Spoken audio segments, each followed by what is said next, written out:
మన కళా సంస్థలకు, సాహితీ సంస్థలకు చాలా సేదుడు బాధుడుగా ఉంటున్నటువంటి పత్తి ఓబులయ్య గారికి, వేదికపైన నాయకులకు, వివిధ సంస్థల ప్రతినిధులందరికీ కూడా పేరు పేరున ధన్యవాదాలు.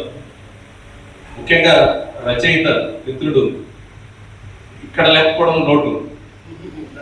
ఎంత ముఖ్యమైనటువంటి పుస్తకాన్ని రాసిన మిత్రుడు ఉండటల్లా సరే, ఆయన ప్రొఫెషనల్ రీత్యా వారి కారణాల రీత్యా తర్వాత వాళ్ళు వేదిక మీదకి వస్తారు. ఈ పుస్తకం ప్రస్తుతం జరుగుతున్నటువంటి పరిణామాల ప్రపంచంలో జరుగుతున్న ఈ పరిణామాల నేపథ్యంలో చాలా ప్రాధాన్యత కలిగినటువంటి పుస్తకం. రాసింది ఒక యుద్ధం గురించి, కానీ దీని ముగింపు మరో యుద్ధంతో ప్రారంభమైంది. ఈ పుస్తకంలో రాసింది పాలస్తీనా మీద ఇజ్రాయెల్ జరుగుతున్న దురాఘాతాలకు స్పందించి రచయిత తన కవితల్ని ఈ పుస్తకంలో రాసింది. కానీ చివరి కవిత తెలుగులో లేదు, ఇంగ్లీషు ఆవిష్కరించినటువంటి ఈ ఇంగ్లీష్ పుస్తకంలో చివరి కవితలో ఇరాన్ మీద ఇజ్రాయెల్ జరిపినటువంటి ఫిబ్రవరి 28వ తారీఖు నాడు ఆ ఇరాన్ సుప్రీం నేత అమతుల్లా ఖుమైనీ, అదేవిధంగా వారికి సంబంధించిన 40 మంది అధికారులు, సిబ్బందిని అమానుషంగా చంపిన సంఘటనతో ఈ కవితా సంపుటి ముగుస్తుంది. అంటే బహుశా నా అంచనా కరెక్ట్ అవుతే నెక్స్ట్ కవితా సంపుటి ఇరాన్ యుద్ధం మీద ఉండొచ్చు అనేది రచయిత ఉద్దేశంగా ఈ పుస్తకానికి ఆ చివరి కవిత రాసినట్టు. దీని టైటిలే చాలా విచిత్రంగా ఉంటుంది. చాలా మందికి కవితలంటే అది రచయితలు, కవులు మనకందని భాషతో ఒక టైటిల్ పెడతారు పుస్తకాలకు. కానీ ఈ పుస్తకానికి ఉన్నటువంటి దీని శీర్షికే చాలా వైవిధ్యంతో కూడుకున్నటువంటిది. బిషాన్ ఓడా, ఇది ఒక వ్యక్తి పేరు. ఈ వ్యక్తి పాలస్తీనాకు సంబంధించినటువంటి ఒక మహిళ. ఆమె అతి చిన్న వయసు, 97-98లో పుట్టింది. అతి చిన్న మహిళ ఈరోజు ప్రపంచంలో అమెరికా ఆయుధాలతో, మిసైల్స్తో ప్రపంచాన్ని భయపెడుతుంటే ఈమె అక్షరాలతో ప్రపంచంలో అమెరికాను భయపెడుతుంది. ఆమెను ఈ పుస్తకానికి టైటిల్గా తీసుకోవడంలోనే రచయిత యొక్క గొప్పతనం. అట్లాంటి అవసరం ఈరోజు రచయితలకు అవసరం, కలం చులిపించాల్సిన అవసరాన్ని ఈ శీర్షికకు పెట్టినటువంటి టైటిల్ బట్టి మనకు అర్థమవుతుంది. దీంట్లో సుమారు 62 కవితలు ఉన్నాయి. తెలుగులో కూడా ఉంది కాబట్టి చాలా మంది చదవచ్చు. కానీ నాకు అర్థమైన దాన్ని బట్టి తెలుగులో నేను ఇప్పుడే చూసింది, కానీ ఇంగ్లీష్ పుస్తకాన్ని ముందే మిత్రుడు అందజేసినాడు కాబట్టి నేను ఇంగ్లీష్లోనే చదివినది. వాస్తవానికి తెలుగులో ఉండే గాఢతను ఇంగ్లీష్లో ఏమాత్రం చెడిపోకుండా ఇంకా దాన్ని కొంచెం పెంచలేదని రచయిత జనరల్ రఘుబాబు గారు రాసుకున్నారు అనువాదంలో. నేను ఒక అక్షరాన్ని పెంచలేదు, ఒక అక్షరాన్ని తగ్గించలేదు, దాని గాఢతను నిలబెట్టానని.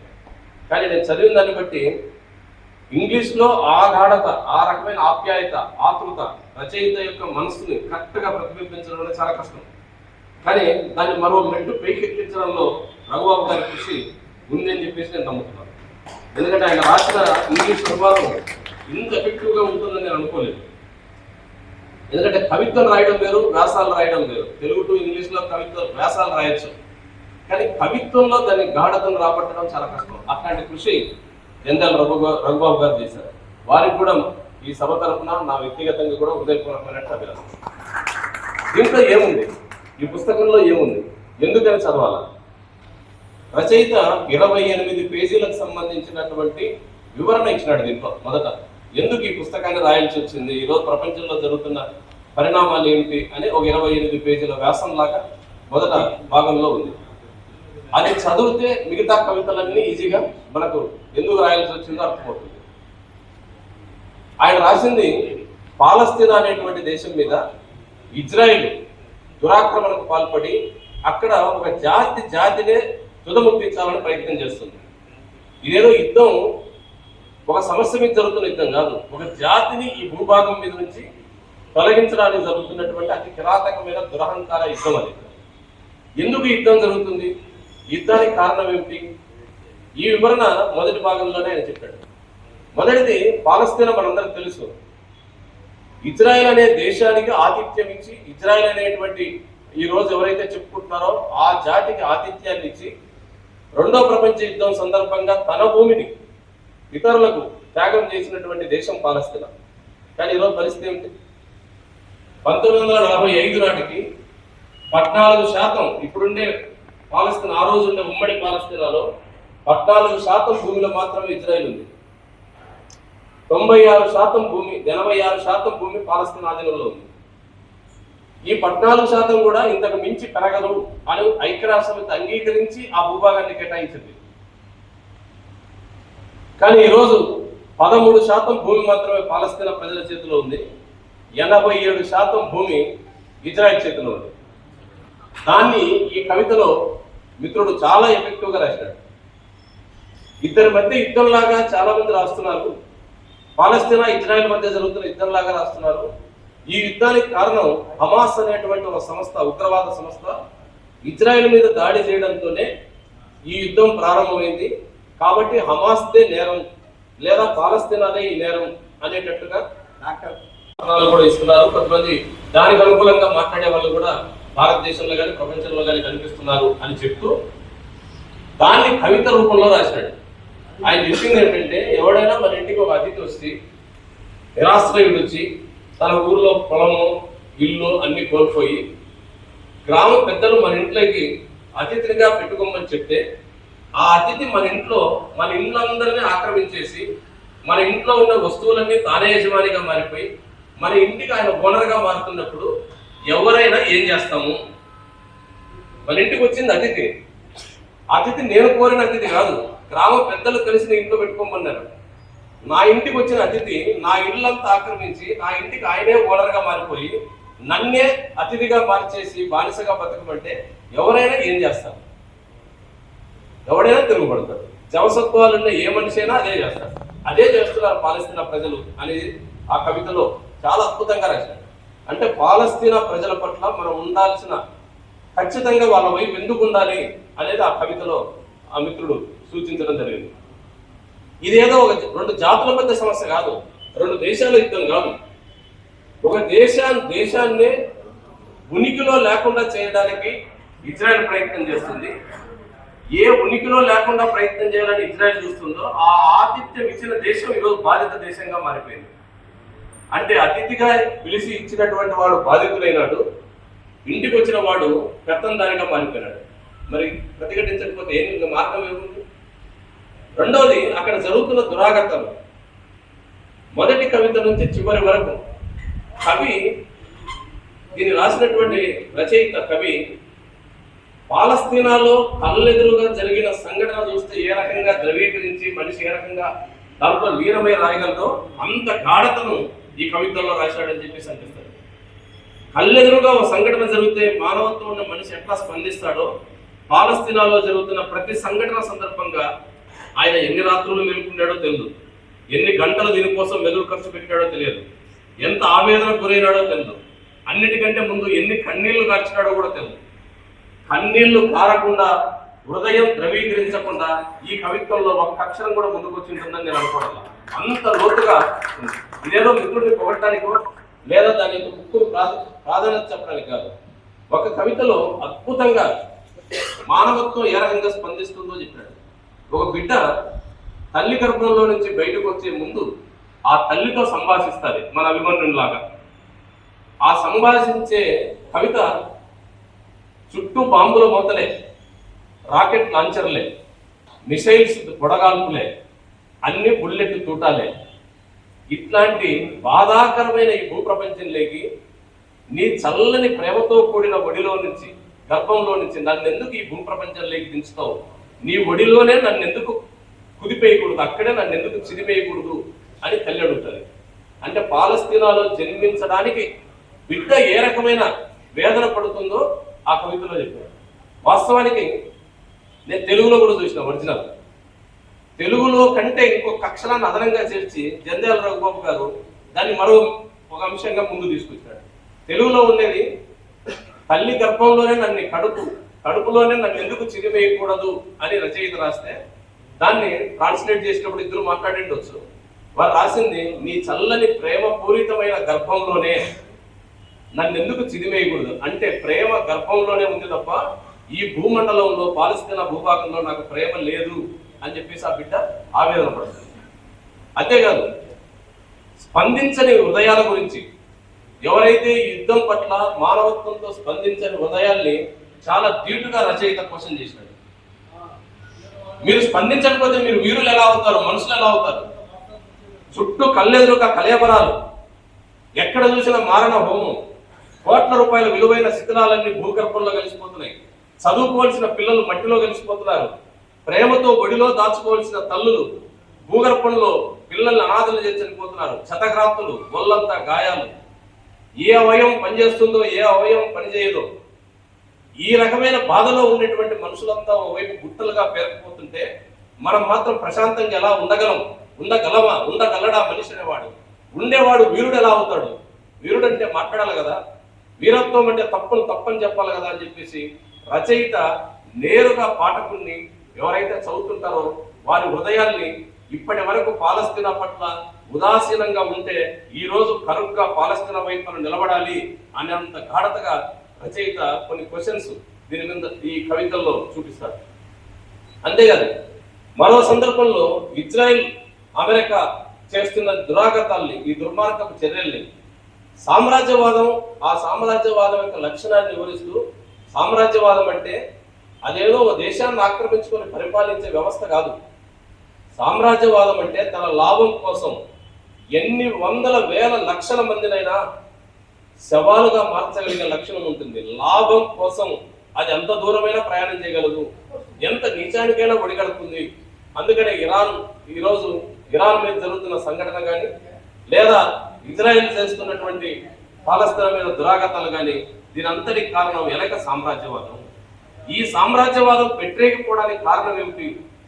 ఇంత దుడుగ్గా, ఇంత ఏకపక్షంగా ఈరోజు చెప్తున్నాడు కదా, ఇరాన్కు నన్ను సుప్రీం కమ్మన్నాడు, నేనే దయ తెలిసి వదిలేసినాను అంటున్నాడు ట్రంప్. అసలు ఎవడు చెప్పినాడు? ఇరాన్కు ఈయన సుప్రీం కమ్మని అడిగినారంట, ఈయన దయ తెలిసి వదిలేసినాడట. పోండి, క్యూబాకు నెక్స్ట్ ప్రెసిడెంట్ నా విదేశాంగ కార్యదర్శి అని పేరు కూడా ప్రకటించేసినాడు. అక్కడ ప్రభుత్వాలు ఎక్కర్లేదు, ప్రజలు అక్కర్లేదు, నేను చెప్పిన మనిషి ప్రెసిడెంట్ అయిపోతాడని చెప్తున్నాడు. మన దేశం మీద 27 సార్లు చెప్పినాడు ఆపరేషన్ సింధూర్ నేనే ఆపినానని. 27 సార్లు పదే చెప్తున్నాడు నేనే ఆపరేషన్ సింధూర్ ఆపినానని.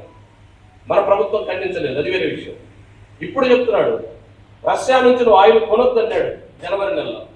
నిన్న నెలలో రష్యా నుంచి నెల రోజులు కొనుక్కోకుంటున్నాడు. ఎవడిచ్చినాడు ఈ పెత్తనం? ఏమిటి దురహంకారం? ఏమిటి నీ పెత్తందారితనం? రచయిత ఈ పుస్తకంలో నేరుగా అడిగినాడు. ఈ పెత్తనం పెరగడానికి, ఈ రకమైన తెగబడడానికి, ఇంత ఏకపక్షంగా ప్రపంచం మీద తన ఆధిపత్యాన్ని రుజువు చేసుకోవడానికి కారణం ఒక్కటే, సోషలిస్ట్ శిబిరం లేకపోవడమే నీ ఆ రకమైన ధైర్యానికి కారణం. తిరిగి మళ్ళా అట్లాంటి శక్తులు మొలకెత్తుతాయి, నిన్ను ప్రశ్నించక తప్పదు అని చెప్పేసి రచయిత చాలా ఆత్మవిశ్వాసంతో ఈ పుస్తకంలో ప్రత్యామ్నాయం ఏమిటి అని చెప్పేసి చూపించాడు. సమస్యను చెప్పడం కాదు, సమస్యకు పరిష్కారం ఏమిటి. ఈరోజు మనందరం ఆవేదన పడుతున్నాం, చాలా బాధతో ఉన్నాం. ఇరాన్ మీద యుద్ధం జరిగితే మొదటి 4 రోజులు ఏమనుకున్నారు? అదేదో ఒక ముస్లిం దేశం మీద, అక్కడ ఎవరో ఉగ్రవాదులు ఉన్నారు, అణ్వాయుధాలు ఉన్నాయి, అందుకని అక్కడ ఏదో దాడి జరుగుతుంటే న్యాయమే, తప్పేముంది, ఉగ్రవాదుల్ని ప్రోత్సహించకూడదు కదా అని చెప్పి చాలా మంది సోషల్ మీడియాలో పోస్టులు పెట్టినారు. 4 రోజుల తర్వాత తత్వం బోధపడింది. ఇప్పుడు ఎవ్వరు ఇజ్రాయెల్కు అమెరికాకు మద్దతుగా పెట్టే ధైర్యస్తులు ఎవరు సోషల్ మీడియాలో కనపడరు. ఏమైనా పోస్టులు పెడితే ఇరాన్కు మద్దతుగా పెట్టాల్సి వస్తుంది. కారణం ఏంటి? ఇరాన్ ఇజ్రాయెల్ యుద్ధం కాదు ఇది. కోట్ల మంది జీవితాలకు సంబంధించిన, రోజువారీ జీవితానికి సంబంధించిన అనేక అంశాలతో ముడిపడిన యుద్ధం. ప్రపంచంలో ఏ దేశంలో ఏ మారుమూల యుద్ధం జరిగినా, ఎక్కడ బాంబులు పేలినా ప్రపంచ ప్రజలందరి సమస్యగా మారింది ఈ కాలంలో. గతం కాదు, 1914-19 మధ్య మొదటి ప్రపంచ యుద్ధ కాలం కాదు ఇది. రెండో ప్రపంచ యుద్ధం నాటికే ప్రపంచం ముడిపడింది. అందుకనే మనకి ఇష్టం లేకపోయినా బ్రిటన్ మనల్ని పరిపాలిస్తుంది కాబట్టి యుద్ధం లేకపోయింది మనల్ని కూడా. మన దేశం నుంచి లక్షల మందిని సైనికులుగా మార్చింది, మన పొలాలన్నింటినీ బీడు పెట్టించింది, మన రైతులు పండించిన పంటల్ని వదిలేసి గోన సంచులు తయారు చేసి ఇసుకల కోసం గోన సంచులు ఎత్తుకొని పోయి ఇతర దేశాల్లో బతికినాం. బర్మా లాంటి దేశంలో ఈ రోజుకు మన భారతీయులు అక్కడ పోయి ఉండడానికి కారణం రెండో ప్రపంచ యుద్ధం. అప్పటికే రెండో ప్రపంచ యుద్ధంలోకి అనేక దేశాలతో ముడి ఏ రకంగా ఉంటుందో రెండో ప్రపంచ యుద్ధం ప్రూవ్ చేసింది. ఆ తర్వాత 70 సంవత్సరాలు గడిచిపోయింది. ఈ 70 సంవత్సరాల కాలంలో ప్రపంచమంతా పెనేసిపోయింది. ప్రతి వస్తువు ప్రతి మనిషితో ఏదో రూపంలో టచ్లో ఉన్నాం. ఈరోజు మనం సెల్ వాడుతున్నాం, డిజిటల్ టెక్నాలజీ వాడుతున్నాం, రోజువారీ అనేక రకాల పరిజ్ఞానాన్ని ఉపయోగించుకుంటాం, సరుకులు వాడుకుంటున్నాం. ఇవి ఏ దేశానివి, ఏ మతానివి, ఏ కులానివి, ఏ ప్రాంతానివి, ప్రపంచ ప్రజలందరివి. ప్రపంచంలో ఎక్కడ ఏ చిన్న సంఘటన జరిగినా మనందరి జీవితాల్లో అవి ప్రభావితం చేస్తుంది, మనందరి మీద దాని ప్రభావం ఉంటుంది. ఇప్పుడు ఉంది పాలస్తీనా మీద దాడి జరిగితే పాలస్తీనా ప్రజలు అనుకుంటారు చాలా మంది. ఐక్యరాజ్య సమితి ప్రకటించిన దాని ప్రకారం 104,000 మంది చచ్చిపోయినారు. ఇప్పటికి పాలస్తీనాలో 104,000 మంది. అతి చిన్న దేశం. 104,000 మంది చనిపోయిన పాలస్తీనాలో 37,850 మంది చిన్న పిల్లలు చనిపోయినారు. మైనర్ చిల్డ్రన్స్, అండర్ ఏజ్ పిల్లలు చనిపోయినారు. 38,750 మంది. 1,400 పాఠశాలలు, విద్యాలయాలు 3 సంవత్సరాలుగా పనిలో లేవు. 1,400 పాఠశాలలు, అనేక విద్యాలయాలు 3 సంవత్సరాల నుంచి క్లోజ్ అయిపోయినాయి. ఆ స్కూల్లే లేవు, అసలు చదివే లేదు ఆ తరానికి. దీన్నే మన రాష్ట్రానికి సంబంధించిన వేమూరి మేఘన అనేటువంటి ఒక అమ్మాయి అమెరికాలో ప్రఖ్యాతమైనటువంటి ఎకనామిక్స్ డిపార్ట్మెంట్కి సంబంధించిన యూనివర్సిటీలో ఆమె ఆ కాలేజీ విద్యార్థి నాయకురాలుగా ఒక సభలో, ఆ యూనివర్సిటీ సభలో మాట్లాడింది. ఆమె సర్టిఫికేట్ ఇచ్చినారు, డిగ్రీ సర్టిఫికేట్. ఆ సర్టిఫికేట్ తీసుకుంటూ మాట్లాడే అవకాశం 2 నిమిషాలు ఇస్తే 2 నిమిషాలు మాట్లాడింది. ఆమె చెప్పింది ఏమిటంటే, నేను ఇంత ప్రఖ్యాతమైన యూనివర్సిటీ నుంచి సర్టిఫికేట్ తీసుకున్నందుకు ఆనందపడాలా, ఈ యూనివర్సిటీ నాకు ఇచ్చినటువంటి సర్టిఫికేట్ ఇచ్చిన ఈ దేశం నా పొరుగునున్న నా పిల్లలకు 3 సంవత్సరాలుగా చదువును దూరం చేసినందుకు బాధపడాలన్నా, నేను బాధతోనే ఈ సర్టిఫికేట్ తీసుకుంటున్నాను, ఆనందం లేదు అని చెప్పింది. అది ఆంధ్రుల యొక్క పౌరుషం, అది మానవత్వం యొక్క పౌరుషం. ఒకవైపు ఆ యూనివర్సిటీలో ఆ సర్టిఫికేట్ సందర్భంగా మాట్లాడితే తన భవిష్యత్తు ఏమవుతుందో తెలుసా? ఈరోజు ఏ డిపార్ట్మెంట్లో ఉద్యోగం రాలేదా?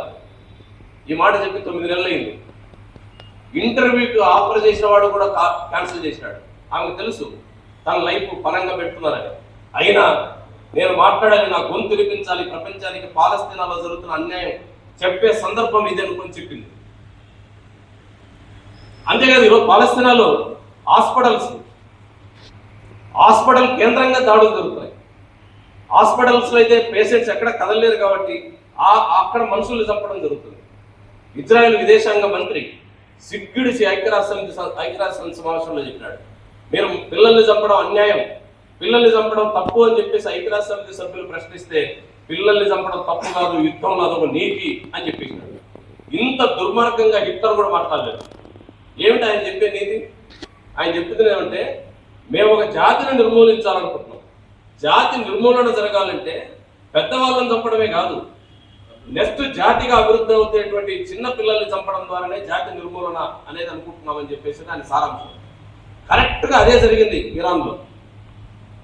165 మంది పిల్లలు, ఆడపిల్లలు ఆ స్కూల్ని ఎంపిక చేసుకొని 12 మంది టీచర్లు, అందరూ మహిళా టీచర్లే.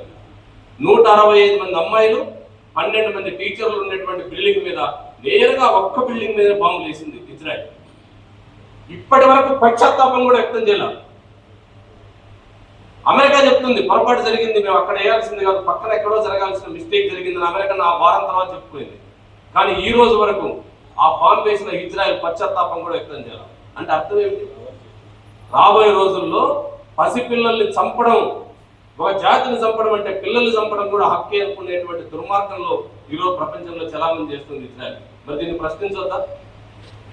రచయిత దీన్నే అనేక ఈ 62 కవితల్లో సందర్భం వచ్చిన ప్రతిసారి ఇజ్రాయెల్ చేసేటువంటి ఈ అమానవీయమైన చర్యలన్నీ ఖండిస్తూ వచ్చినాడు. ప్రతి సందర్భంలో స్కూల్ మీద బాంబులు వేసినప్పుడు, అక్కడ మానవతావాదుల్ని, హక్కుల సంఘాల నాయకులు ఎవరు ప్రశ్నిస్తే వాళ్ళ మీద ఆ ప్రభుత్వం లేదా ప్రపంచంలో మీడియా వాళ్ళను ఒంటరి చేసిన ప్రతి సందర్భంలో ధైర్యం ఇస్తూ ఏ రకంగా ఇది తప్పో రచయిత ఈ పుస్తకంలో, ఈ కవితల్లో చాలా వివరాలు రాస్తారు. చివరిగా నేను ఒక విషయం చెప్తాను. ఈరోజు ఇరాన్లో జరుగుతున్న చూడండి, ఇరాన్లో జరుగుతున్న దాడి మొత్తం మనందరి మీద ప్రభావం కలిగించింది. ఇరాన్ దాడి ఇరాన్ ఒక దేశానికి సంబంధించింది కాదు, కానీ ఇరాన్లో జరుగుతున్న దాడి ఈరోజు మేము ఉదయం టిఫిన్ చేద్దామని హోటల్ దగ్గరికి పోతే ఇడ్లీ ఉంది, సాంబార్ లేదని చెప్పేసినాడు. ఇడ్లీ ఉంటుంది, సాంబార్ ఉండదు. మనం అడిగిన ఐటమ్స్ కాదు ఇప్పుడు హోటల్లో చెప్పేది, వాళ్ళు పెట్టే ఐటమ్స్లో మనం ఎన్నుకోవాలి. ఇప్పుడు మనం సాంబారు వడ ఇడ్లీ కావాలంటే కాదు, మా దగ్గర ఇది దొరుకుతుంది తింటామంటే ఉండండి లేకపోతే ఖాళీ చేయండి అంటున్నారు. ఎందుకు వచ్చింది ఈ పరిస్థితి? గ్యాస్ అయిపోతుందేమని టెన్షన్ పడుతున్నాం. ఇప్పుడు నోట్ల రద్దప్పుడు బ్యాంకు దగ్గరికి పోయి క్యూలో నిలబడినట్టు ఈరోజు గ్యాస్ ఏజెన్సీల దగ్గర మన వాళ్ళు సిలిండర్లు ఎత్తుకొని పోతున్నారు. నిన్నగా మీరు చూసింటారు అహ్మదాబాద్ గ్యాస్ సిలిండర్ల బండి వస్తే ఆ బండి మీద పోలీసు సెక్యూరిటీతో బండి వచ్చింది. అది పోలీసుల్ని తొక్కేసి ఎవరు సిలిండర్ వాళ్ళు ఎత్తుకుపోయినారు, ఎవరు దొరికిన సిలిండర్ వాడు ఎత్తుకుపోయినాడు. ఎక్కడున్నాం మనం? ఆధునిక సమాజం ఇదేనా? ఎందుకు వచ్చింది ఈ దుర్మార్గ పరిస్థితి? ఈ రకమైన కష్టం ఎందుకు వచ్చింది? కేవలం ఇరాన్ మీద దాడి. ఈరోజు ఇరాన్ ప్రతిఘటిస్తున్న తీరు ప్రపంచంలో సామ్రాజ్యవాదానికి వ్యతిరేకంగా పోరాడి స్వాతంత్రం సాధించుకున్న మనలాంటి దేశాలన్నిటికీ ఈరోజు స్ఫూర్తినిస్తుంది.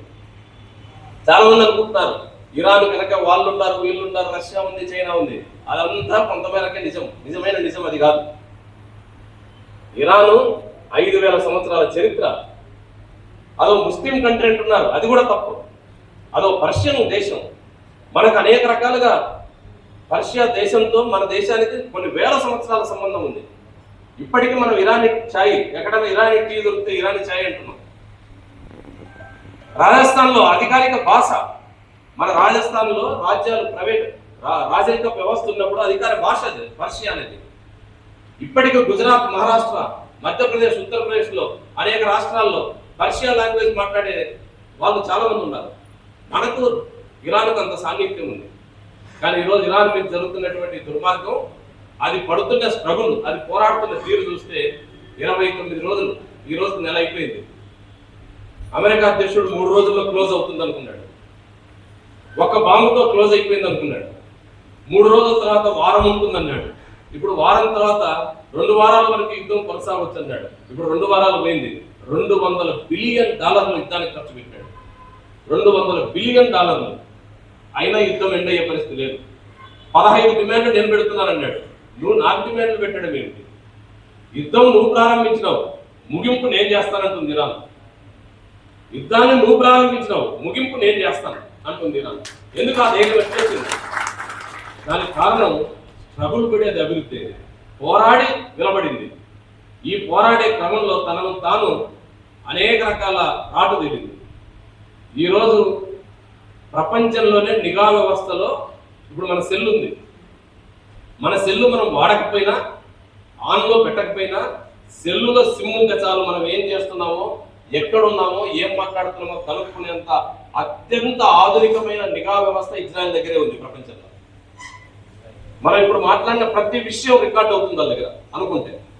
ఒక్కరి సెల్ ఆన్లో ఉంటే చాలు. ఈ సభలో ఆన్లో అంటే స్పీకర్ ఆన్ చేసుకొని ఉండాల్సిన పని లేదు, నెట్ ఆన్లో ఉంటే చాలు, ఆటోమేటిక్గా రికార్డ్ అయిపోతుంది.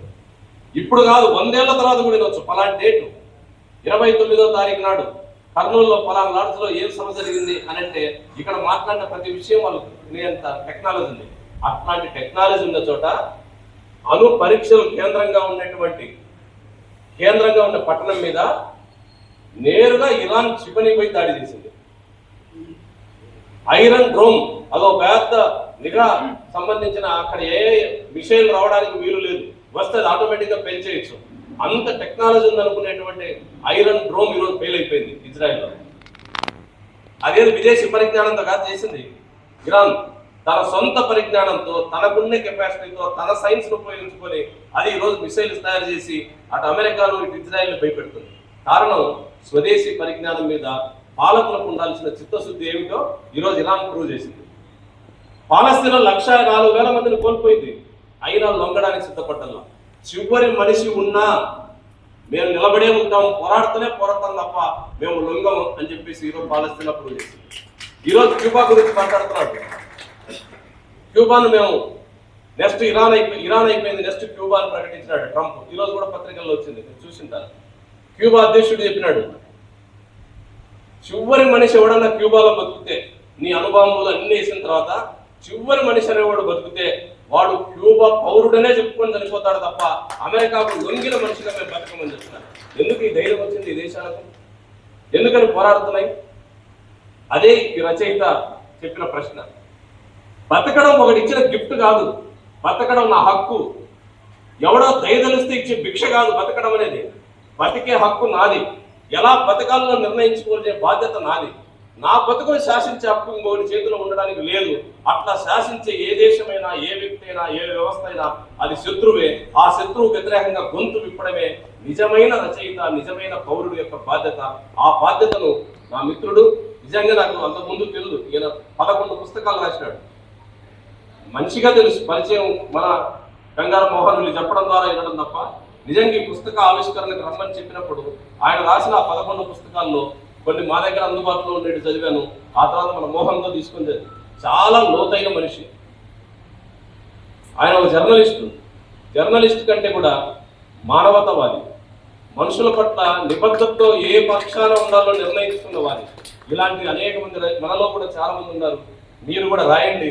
ఈరోజు మన అక్షరమే ప్రపంచాన్ని శాసించే నిజమైన ఆయుధం. మీ అక్షరాలే, అక్షరం ద్వారానే ఈరోజు ప్రపంచంలో అమెరికా భయపడగలరు. అక్షరాల ద్వారానే ప్రపంచంలో సామ్రాజ్యవాదాన్ని ఎదుర్కోగలం. అక్షరాల ద్వారానే ప్రజల చైతన్యాన్ని పెంచగలం. మొదటి ప్రపంచ యుద్ధం, రెండో ప్రపంచ యుద్ధం నేర్పిందనే భారత జాతీయ స్వాతంత్రం నేర్పిందనే. ఎప్పుడో మహానుభావులు బ్రిటిష్ సామ్రాజ్యవాదానికి వ్యతిరేకంగా ఆయుధాలు ఎంత పదునైన, అక్షరం కూడా అంతే పదునైన ప్రూవ్ చేసినారు మన చరిత్ర. ఆ సామ్రాజ్యవాద వ్యతిరేక సాహితీ కృషిలో మరో అడుగు కర్నూలు నగరం నుంచి మిత్రుడు ఈ రకమైనటువంటి పుస్తకాన్ని ప్రింట్ చేసి ప్రజల మధ్యకు తీసుకుపోతున్నందుకు, ముఖ్యంగా మన ఇళ్లలో చాలా మంది ఇంగ్లీష్ మీడియం పిల్లలే. ఇప్పుడు తెలుగు వాళ్ళు చదవడంలా ఈ కవులు రాసే తెలుగు ఒక్కోసారి మనకే అర్థం కాదు, పిల్లలకు అసలు అర్థం కాదు ఇప్పుడు తెలుగు పిల్లలు. ఎందుకంటే వాళ్ళు తెలుగు మీడియం కాదు, అంత ఇంగ్లీషే.